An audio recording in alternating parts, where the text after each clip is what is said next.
मानव हो तो वही रसखानी बसौं ब्रज गोकुल गांव के ग्वालन जो पशु हों तो कहाँ बसु मेरो चरौ नित नंद की धेनु मंझारन पाहन हों तो वही गिरी को जो धरियो कर छत्र पुरंदर धारण जो खग हों तो बसेरो करो मिली कालिंदी कूल कदम की डारन। कवि रसखान कृष्ण भक्त थे। उनकी सारी कविताएं वीडियो शुरू होने से पहले वीडियो को विष्णु भगवान के लिए लाइक और चैनल को जरूर सब्सक्राइब करें। भगवान कृष्ण को समर्पित थी। उन्होंने इस कविता में का वर्णन किया है। कहते हैं कि चाहे मनुष्य का शरीर हो या पशु को हर हाल में निवास करने की कवि रसखान की बहुत इच्छा है कि कवि भगवान कृष्ण से जुड़ी हुई हर वस्तु का सम्मान करते हैं। उनके मन में भगवान कृष्ण के प्रति प्रेम। कवि कहते हैं अगर उन्हें मनुष्य का जन्म मिले तो वह गांव के ग्वालों के रूप में बसना चाहते हैं। अगर उन्हें पशु का जन्म मिले है तो नंद बाबा की गायों के साथ जुड़ना चाहते हैं। अगर पत्थर हो तो उस गोवर्धन पहाड़ पर वह पत्थर बनना चाहते हैं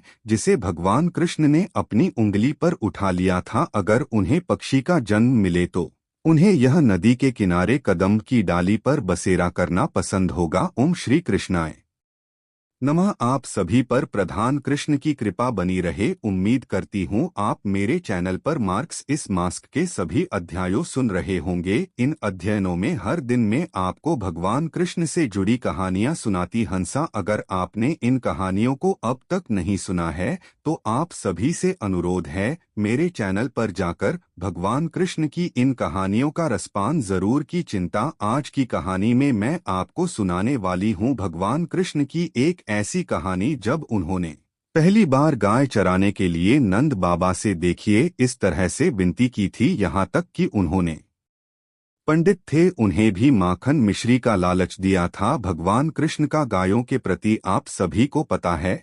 लेकिन कहते हैं कि जिस दिन भगवान कृष्ण ने सबसे पहली बार इन गायों को चराना प्रारंभ किया था उस दिन को नंद बाबा ने गोपाष्टमी के नाम से बनाना प्रारंभ कर दिया था। वैसे तो कार्तिक मास के शुक्ल पक्ष की अष्टमी तिथि को गोपाष्टमी का त्योहार मनाया जाता है। इस दिन भगवान कृष्ण के सांसद गाय और बछड़ों की पूजा की जाती है। लेकिन मार्च का महीना क्योंकि भगवान कृष्ण को समर्पित है तो इस शुभ अवसर पर आज मैं आपको सुनाने वाली हूँ भगवान कृष्ण और गायों के प्रति उनके प्रेम की कहानी। अगर आप सुनना चाहते हैं मुरली मनोहर की यह सुंदर कहानियां तो जल्दी से कमेंट बॉक्स में कृष्ण भगवान की जय जरूर लिख दीजिएगा। यह कहते हैं कि जब कृष्ण कन्हैया 6 वर्ष के हुए तब एक दिन अपनी मैया यशोदा से कहने लगे मैया अब हम बड़े हो गए हैं।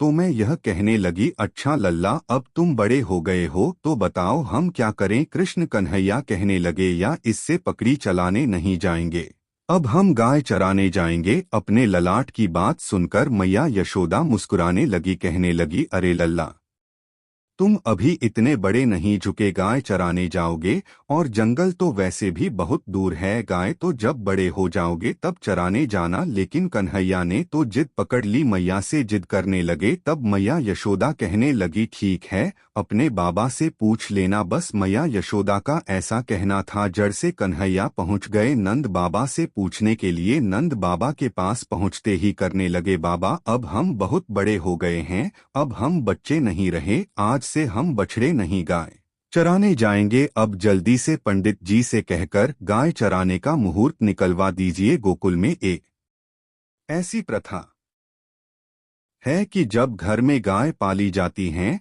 तो उन्हें चढ़ाने के लिए जब घर के बालक पहली बार जाते हैं तो शुभ मुहूर्त देखकर उन्हें चिढ़ाने के लिए भेजा जाता है। तो इसी तरह से इस कहानी में कन्हैया भी नंद बाबा से जीत कर रहे हैं कि अब वह बड़े हो गए हैं कृपया उन्हें गाय चराने के लिए भेजा जाए। लेकिन अब भी वही कहने लगे कि कन्हैया अभी तुम बहुत छोटे हो अभी तुम इतने बड़े नहीं हुए हो कि गाय चराने ले जाओ। तुम बहुत छोटे हो इसलिए तुम जाओ और जाकर।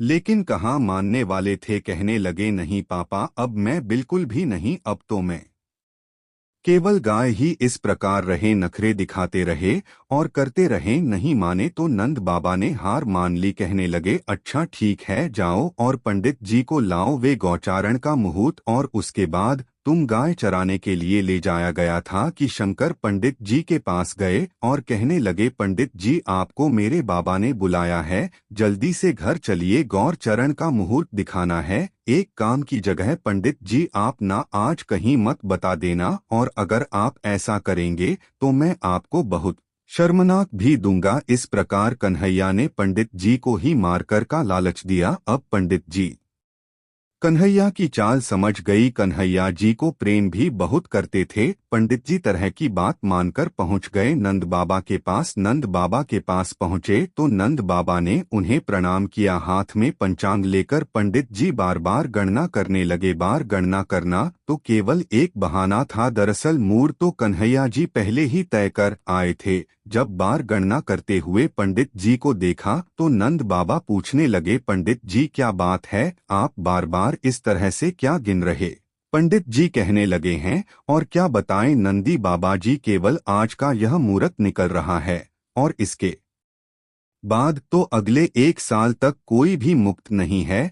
पंडित जी की बात सुनकर नंद बाबा ने अपने लाल कन्हैया को गौर चढ़ाने की स्वीकृति दे दी। कहते हैं भगवान जिस समय जो भी कार्य कर ले ही शुभ योग बन जाता है। फिर उसी दिन से कन्हैया ने गौर चरण आरंभ कर दिया, और शुभ तिथि कार्तिक मास के शुक्ल पक्ष की अष्टमी। कहते हैं कि भगवान के चरण आरंभ करने के कारण यह तिथि को मनाई जाती है। याद रखिए, क्योंकि भगवान ने उन्हें अपने हाथों से ढेर सारा धन दिया था। श्रृंगार किया, उनके बालों में लगाया। अगर आपके बारे में जानना चाहते हैं कि आखिरकार भगवान कृष्ण हर समय अपने बालों में क्यों लगा रखे हो है, तो इसके बारे में एक सुंदर सी कथा भी मैंने अपने चैनल पर अपलोड की हुई है।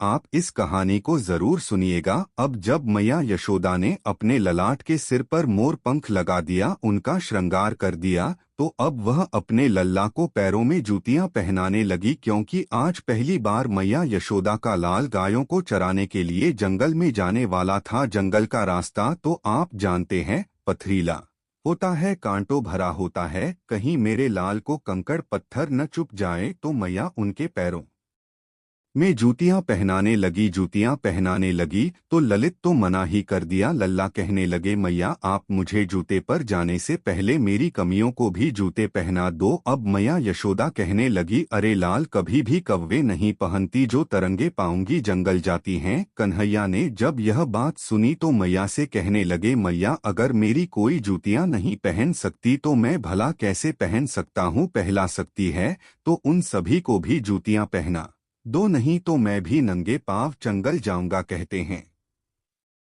कि जब तक भगवान कृष्ण वृंदावन में रहे, उन्होंने कभी भी पैरों में जूते नहीं पहने। आगे आगे गाय और उनके पीछे पीछे बांसुरी बजाते हुए भगवान कृष्ण, और उनके पीछे उनके भाई बलराम, और इन दोनों के साथ ढेर सारे इक्वल गोपाल। इस प्रकार से भगवान कृष्ण ने उस वन में प्रवेश किया। कहते हैं तब से भगवान की गौचरण लीला का प्रारंभ हो गया। जो भगवान कृष्ण गौर चढ़ाते वृंदावन जाते, तब उनके चरणों से वृंदावन की भूमि अत्यंत पावन हो जाती, और वह बंधुओं के लिए भी हरी भरी घास से युक्त और रंग बिरंगे पुष्पों का भंडार बन गया। गोपाष्टमी की यह कहानी हमें इस बात का संदेश देती है कि पुरातन युग में जब भगवान कृष्ण ने खुद गौ माता की सेवा की थी, तो हम तो कलयुगी मनुष्य हैं। यह त्योहार अध्ययन यह बताता है कि हम सभी अपने पालन शिकायत पर ही निर्भर करते हैं। गौमाता हमारे लिए पूजनीय है। सभी जीव जंतु वातावरण को संतुलित रखने के लिए उत्तरदायी है, और एक दूसरे के प्रति सभी रही है।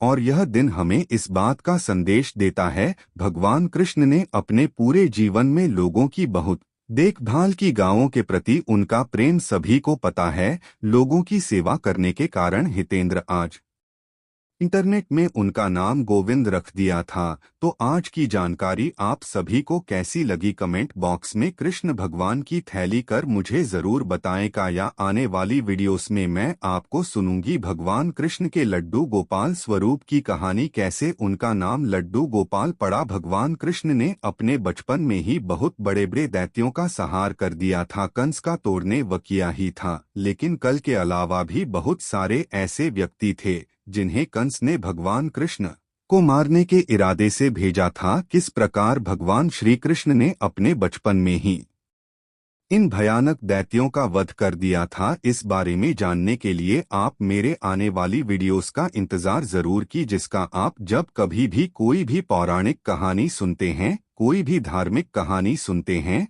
तो बस अपनी आंखें बंद कर अपने मन की आंखों से खुद ही सुंदर चित्रण कर सकते हैं। इस तरह से कहानी सुनने में आपको और अधिक आनंद आएगा। उम्मीद करती हूँ आप मेरे आने वाली वीडियोस का इंतजार